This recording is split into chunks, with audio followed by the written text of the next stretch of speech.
أعوذ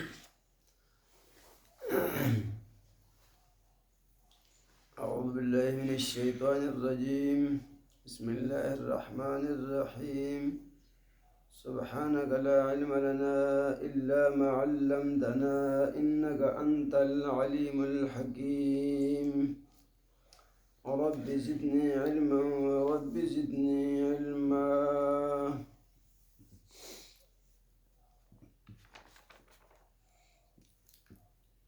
سورۃ فاتحہ کے بعد سورۃ بقرہ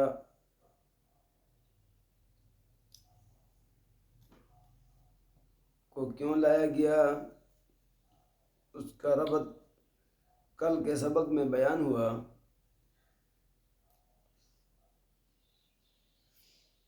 پھر سورت کا خلاصہ بیان ہوا۔ سورۃ بقرہ 4 حصوں پہ تقسیم ہے۔ خلاصہ اور اس کے مضامین اور تفصیل۔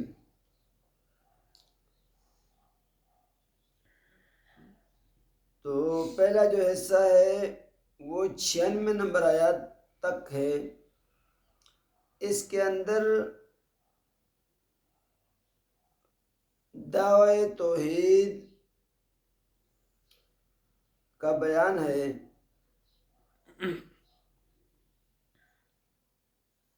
دوسرے نمبر پہ اس بات رسالت، اور تیسرے نمبر پہ جہاد فی سبیل اللہ، اور چوتھا حصہ انفاق فی سبیل اللہ۔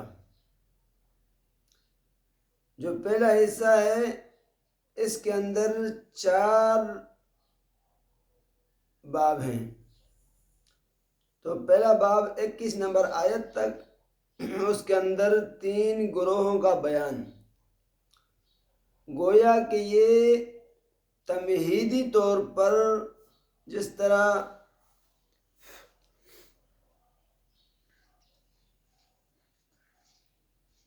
تمہید ہوتی ہے بیان کی، اسی طرح نبی علیہ السلام کو اللہ تبارک و تعالیٰ نے تمہیدی طور پر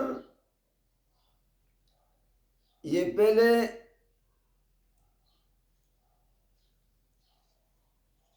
آگاہ کیا کہ جب توحید کا بیان ہوگا اور نبوت کا انقلابی پہلا بیان ہوگا تو لوگ 3 حصوں میں تقسیم ہوں گے۔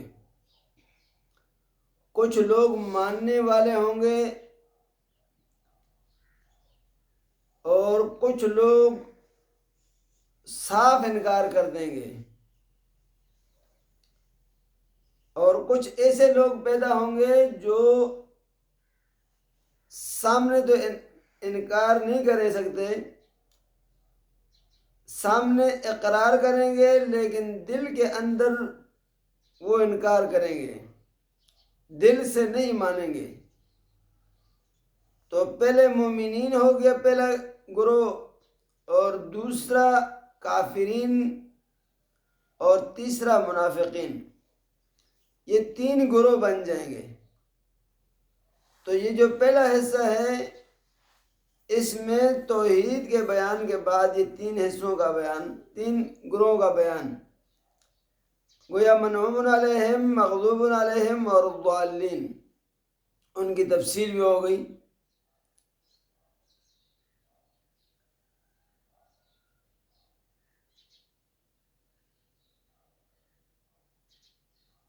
تو ان تینوں کا حکم بھی ساتھ ذکر کیا، اور پھر ان کی مثال آخر کے اندر ان کی مثال بیان ہوئی کافروں کی اور منافقین کی۔ تو یہ 5 باتیں اس میں ذکر ہوئی۔ پہلے مومنین کی 5 صفات، پھر اس کے بعد کافروں کی 3 صفات، اور اس کے بعد 13 صفات منافقین کی، 13 علامتیں۔ اور ان کا دنیاوی اور اخروی حکم بھی، اور 5ویں نمبر پہ پھر دو مثالیں کافروں کی اور منافقین کی ذکر ہے۔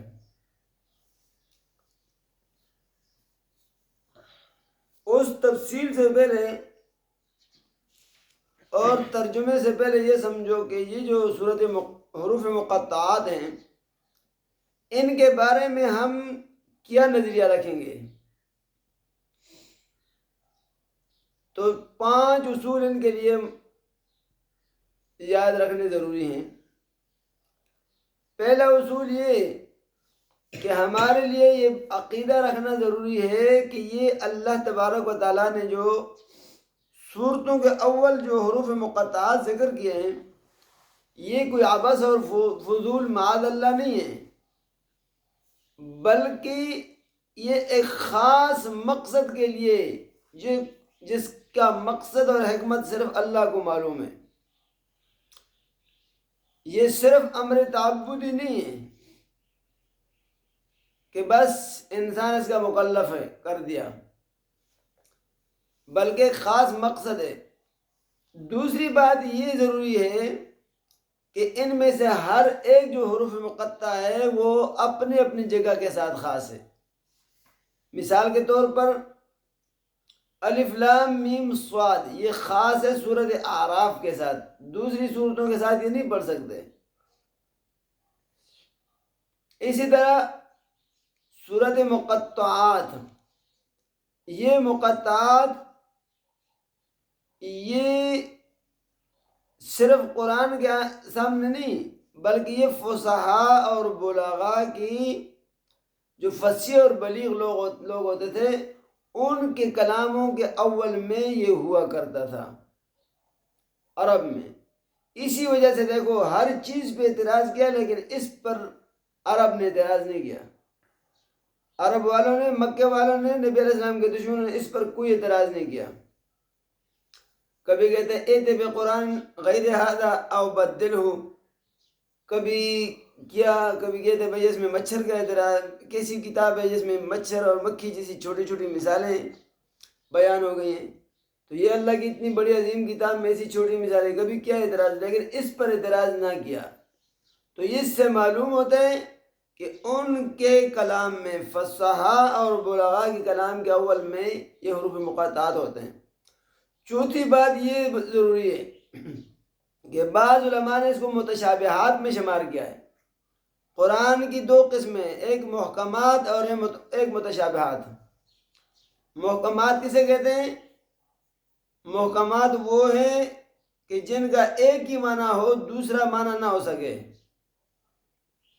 سارے اہل تفسیر نے، اہل لغت نے اس کا ایک ہی معنی ہو اور اس کا معنی اور مراد دونوں معلوم ہو، یہ محکمات ہیں۔ اس سے خلاف کرنے والا اور اس سے دوسری طرف جانے والا آدمی مسلمان نہیں ہو سکتا۔ محکمات جسے کہتے ہیں قطعی الدلالت اور قطعی الثبوت۔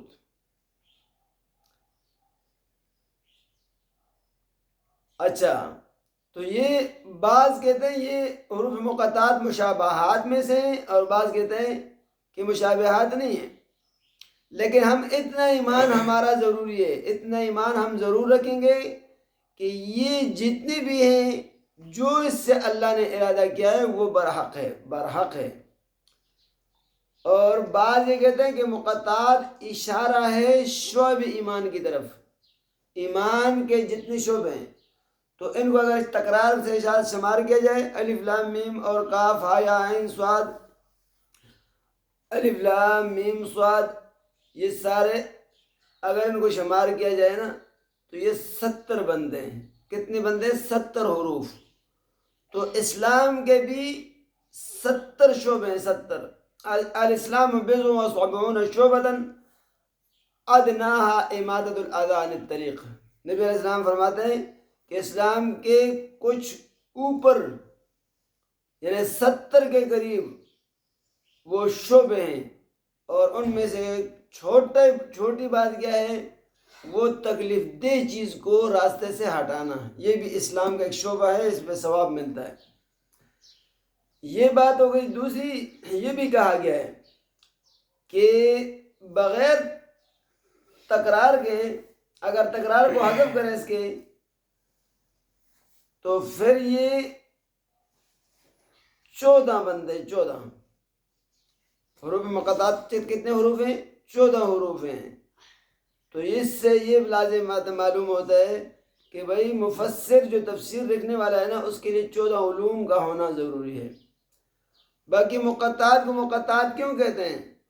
مقطعات کو مقطعات دو وجہ سے. ایک تو یہ الگ الگ کر کے پڑھا جاتا ہے اور دوسرا پھر یہ بھی معنی ہے کہ مقطعات اس سے انسان کا علم کٹ جاتا ہے. اس انسان کے علم کی بس کی بات نہیں ہے، یہ انسان کے علم میں نہیں ہے، اس لیے یہ مقطع کہتے ہیں. تو کل 2 گروہوں کا ذکر ہوا. مومنین کی 5 صفات بیان ہوئی. پہلی صفت یہ یؤمنون بالغیب، وہ ایمان لائیں گے غیب پر. پہلے کتاب کی عظمت بیان ہوئی کہ یہ عظیم الشان کتاب ہے، اس جیسی کتاب اور کوئی نہیں، اس کے مقابلے میں کوئی کتاب نہیں ہو سکتی. یہ اتنی عظیم الشان کتاب ہے. جس مہینے میں نازل ہوئی وہ مہینہ برکتوں والا ہو گیا، جس دن میں نازل ہوئی وہ دن بھی برکتوں والا، جس رات پہ نازل ہوئی وہ رات برکتوں والی، تمام راتوں سے افضل. جو لے کر آیا وہ فرشتہ تمام فرشتوں سے افضل، جو جس پر لے کر آیا وہ بھی سب سے افضل اور اعلیٰ محمد الرسول اللہ. اور جس نے اس کے ساتھ تعلق بنایا وہ بھی سب سے اعلیٰ. اس لیے نبی علیہ السلام نے فرمایا، نبی علیہ السلام فرماتے ہیں اہل القرآن اہلی الا من اکرمہ فقد اکرمہ اللہ. قرآن والے میرے اہل ہیں، خبردار جو قرآن پڑھنے سیکھنے سکھانے والے ہیں، جو ان کی عزت کرے گا فقد اکرمہ اللہ، اس کو اللہ 2 انعام عطا کریں گے. ایک دنیا میں کہ اللہ اس کو عزت والا بنائے گا، اور دوسرا آخرت میں وَآتَاهُ الْجَنَّةِ، دوسرا آخرت میں انعام ملے گا کہ اس کو اللہ جنت میں ڈالے گا جو ان کی عزت کرے گا. وَمَنْ أَهَانَهُ فَقَدْ أَهَانَهُ اللَّهُ، اور جو ان کی ذلت کے پیچھے پڑے گا، ان کو رسوا کرنے کی کوشش کرے گا، تو اللہ فرماتے ہیں، محمد رسول اللہ صلی اللہ علیہ وسلم فرماتے ہیں کہ اللہ پھر اسے ذلیل کرے گا دنیا میں، وَأَدْخَلَهُ النَّارِ، اور قیامت کے دن اس کو جہنم میں ڈالے گا. تو جس کپڑے کے ساتھ تعلق ہوا وہ کپڑا بھی کمال والا ہو گیا. جس ریل اور ڈسک کے ساتھ اس کا تعلق ہوا تو وہ ریل اور ڈسک وہ رکھنے والے تپئی وہ بھی کمال والی ہو گئی. اتنی عظیم الشان کتاب ہدی للمتقین، اس میں کوئی شک نہیں کہ یہ بے شک اللہ ہی کی طرف سے منزل ہے، اس بات میں شک نہیں ہے.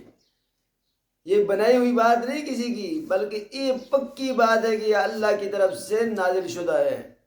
ہدی للمتقین، ہدایت ہے واسطے پرہیزگاروں کے. تو پھر پرہیزگاروں کے 5 صفات. یؤمنون بالغیب، ایمان لائیں گے وہ غیب پر بغیر دیکھے. جنت کو نہیں دیکھا، جہنم کو نہیں دیکھا، پولیس رات کو نہیں دیکھا اور اس کو مانتے ہیں. فرشتوں کو نہیں دیکھا، لوح محفوظ کو نہیں دیکھا، تو جنت کی نعمتوں کو نہیں دیکھا، لیکن ایمان ہے. یؤمنون بالغیب ویقیمون الصلاۃ، دوسری صفت کیا تھی مومنین کاملین کی؟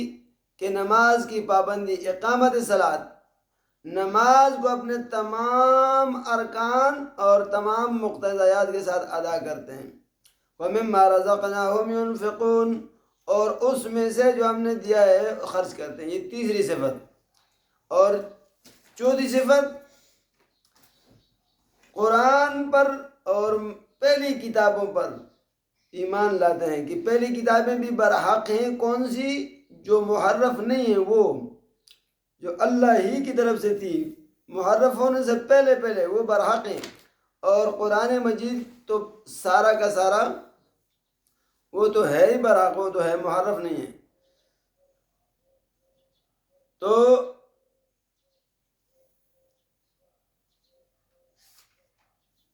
قرآن پر بھی ایمان لاتے ہیں اور پہلی کتابوں پر اور قیامت کے دن پر بھی ایمان لاتے ہیں، تو پھر ان کا حکم دنیاوی اور اخروی بیان ہوا۔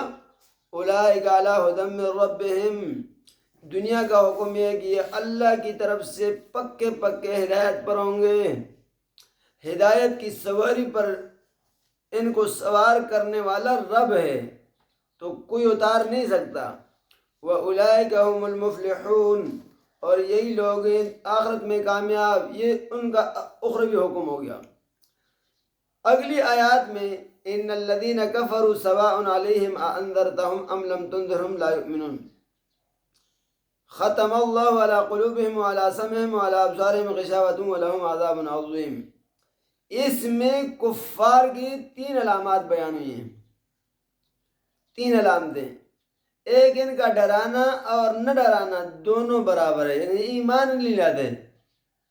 دوسرا جی ڈرانا اور نہ ڈرانا برابر ہے، اور دوسرا ان کے اوپر مہر لگ گئی، ڈراؤ یا نہ ڈراؤ ایمان نہیں لاتے، دوسرا ان پر مہر لگ گئی، ان کے کانوں پر، دلوں پر، اور تیسری بات ان کے لیے عذاب ہے دردناک۔ یہ 3 صفتیں ان کی۔ ان الذین کفروا، بے شک وہ لوگ جنہوں نے کفر کیا، برابر ہے کہ ان کو ڈراؤ، ام لم تنذرہم، یا نہ ڈراؤ،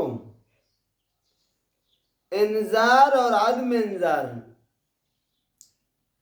اللہ فرماتے ہیں لا یؤمنون، یہ ایمان نہیں لاتے۔ تو یہاں 2 اشکال ہیں۔ ایک یہ کہ بھئی اگر ڈرانا اور نہ ڈرانا برابر ہے تو پھر نبی علیہ السلام انبیاء کو بھیجنے کا کیا مطلب؟ انبیاء کو بھیجنے کی کیا مطلب؟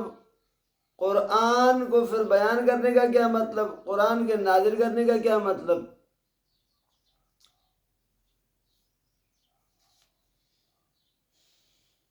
دوسرا اعتراض یہ کہ جب اللہ نے ان پر مہر لگا دی تو پھر ان کا کیا قصور ہے؟ ان کو عذاب دینے کا کیا پھر انصاف اور تک بنتا ہے کہ ان کو عذاب ملے گا؟ یہ 2 باتیں سمجھو۔ ان الذین کفروا سواء، ان کافروں سے مراد وہ سارے کافر نہیں ہیں، بلکہ کافر سے مراد وہ ہیں الذین ستروا الحق عنادا، ان کفار سے وہ کافر مراد ہیں جنہوں نے جان بوجھ کر حق کو حق سمجھ کے، حق جان کر اور پھر جان بوجھ کر حق کو چھپایا۔ ان سے وہ یہودی کافر مراد ہیں جن کو پہلے پتہ تھا کہ تورات کے اندر ذکر تھا، انجیل میں ذکر تھا کہ نبی علیہ السلام آئیں گے، ان کی صفات کا پتہ تھا، یعرفونہ کما یعرفون ابناءہم، اللہ کے پیغمبر کو اس طرح جانتے تھے، جو علامات اور جو نشانات ذکر تھی تورات میں، وہ پیغمبر کو اس طرح جانتے تھے کما یعرفون ابناءہم، اپنے بیٹوں کو جانتے ہیں۔ یہ ابنا کیوں کہا؟ ابنا اس لیے کہا کہ بیٹا جب پیدا ہوتا ہے اور چھوٹا بچپن میں ہوتا ہے تو اس وقت یہ اس کو والدین اچھی طرح سارے اندام انہوں نے دیکھے ہوتے ہیں، اس کے چھپا نہیں ہوتا، تو نہلانے دہلانے کے وقت تو یہ چھوٹا سا تو سارے اندام دیکھے ہوتے ہیں، اس لیے کہا یعرفون ابناءہم کما یعرفون ابناءہم۔ تو یہ نبی علیہ السلام کو اس طرح پہچانتے تھے، نبی علیہ السلام کو اس طرح پہچانتے تھے کما یعرفون ابناءہم، جیسے کہ وہ اپنے ابناء کو پہچانتے تھے، اپنے بیٹوں کو۔ تو پہچاننے کے باوجود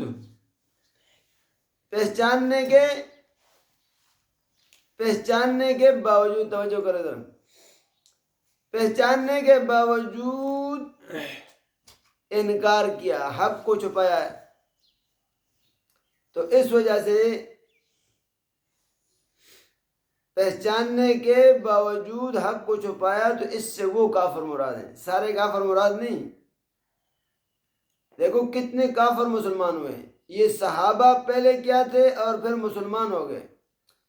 اچھا سفیان، ابو سفیان وہ بھی مسلمان ہوئے، کئی یہودی عبداللہ بن سلام مسلمان ہوئے، تو یہ اس سے مراد سارے کافر نہیں۔ ان سے کون سے کافر مراد ہیں؟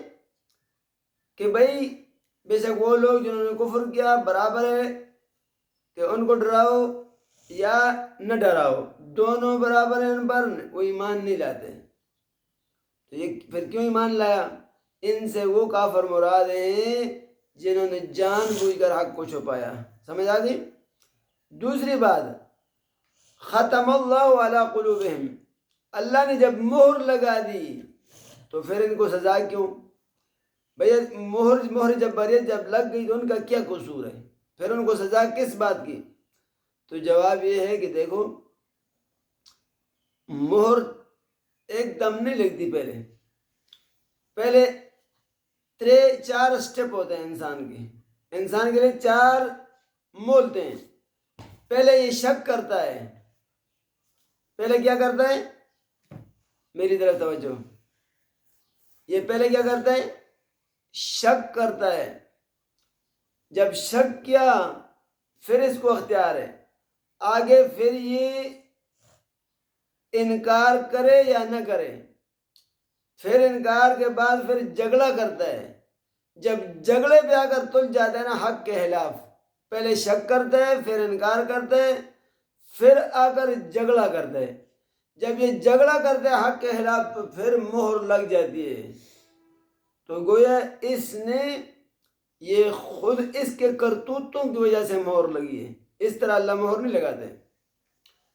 تو ختم اللہ علی قلوبہم، اللہ نے مہر لگا دی ان کے دلوں پر، اب یہ دل سمجھ نہیں سکتے حق کو، کیونکہ پہلے شک کیا پھر انکار کیا پھر جھگڑا کیا، یا پہلے شک کیا پھر جھگڑا کیا پھر انکار کیا، تو مہر لگ گئی۔ وَعَلَىٰ سَمْعِهِمْ، دلوں پر مہر اور ان کے کانوں پر مہر، یا سمعہم کا سننے پر مہر، تو مہر سننے پر تو نہیں ہوتا، کانوں پر مہر ہوتی ہے۔ وَعَلَىٰ أَبْصَارِهِمْ، اور ان کی آنکھوں پر غشاوتن پردے ہیں۔ قلوب بھی جمع لایا، دیکھو نیچے دیکھو، قلوب جمع ہے، سمعم یہ مفرد نظر آ رہا ہے، اور ابصار بھی جمع ہے، ان کی آنکھوں پر پردے ہیں۔ وَلَهُمْ عَذَابٌ عَظِيمٌ، اور ان کے لیے عذاب ہے بہت بڑا۔ تو یہ کیوں سمعم؟ تو اصل بات یہ ہے کہ قلوب اسم ہے اور سمعہم مصدر ہے، تو مصدر تثنیہ جمع نہیں ہوتا۔ ان الذین کفروا، بے شک وہ لوگ جنہوں نے کفر کیا، سواء علیہم برابر ہے ان پر، اانذرتہم کہ تم ڈراؤ ان کو، ام لم تنذرہم یا نہ ڈراؤ ان کو، لا یؤمنون وہ ایمان نہیں لاتے۔ یہ ایمان کیوں نہیں لاتے؟ اس کی وجہ گوئے ختم اللہ، اس کی علت بیان ہو رہی ہے، اس کی وجہ کیا ہے؟ ختم اللہ، ایمان اس لیے نہیں لاتے کہ اللہ نے مہر لگا دی علی قلوبہم ان کے دلوں پر، وعلی سمعہم اور ان کے کانوں پر، وعلی ابصارہم اور ان کی آنکھوں پر، غشاوت ان پردے ہیں، ولہم عذاب عظیم اور ان کے لیے عذاب دردناک۔ 5 صفات مومنین کی ذکر ہوئی، متقین کی 5 صفات، اور ان کا دنیاوی حکم بھی ذکر ہوا اور آخرت کا حکم بھی ذکر ہوا۔ کیا تھا؟